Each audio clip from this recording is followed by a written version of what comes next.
En pagt. Et helligt. Et magisk løfte. Og sådan en pagt vil jeg tilbyde dem. Og til gengæld skal de love, at de altid vil stole på mig. Jeg har altid drømt om en, der kunne vejlede mig. Det kan ændre alt, forstår du det, Grete? Jeg kan skrive uden at have dårlig samvittighed. Velkommen til Rungsted Lund. Da jeg boede i Afrika, der lovede jeg djævlen min sjæl. Og han lovede til gengæld, at alt hvad jeg derefter oplevede, det skulle blive til historie.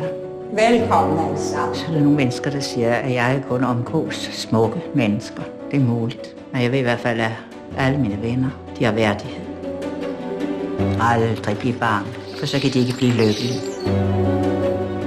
Kender de Knud V. Jensen? Er det godt at være ude af deres fængsel? Det er på grund af hende, jeg skriver igen. Jeg har læst deres digte. De berørte mig meget. Tænk, hvis jeg havde været 25 år yngre, så ville alt have været anderledes. Det er ikke rigtigt, det er Torkild.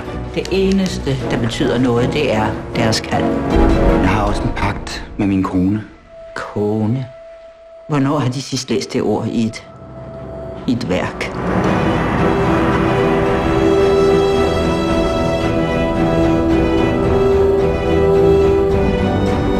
Kan de mærke, at det er som om klør bliver slået i deres hjerte? Det er som om de bliver rusket og tumlet af et vildt dyr. Du tror, du har brug for hende. Det er hende, der har brug for dig, Torkild. De har taget hende fra mig. De skal forstå, at vi alle sammen spiller en rolle i historien. Hvad sagde de til hende? Jeg sagde sandheden. Sandheden. At de tilhører en anden. Og hvem er det?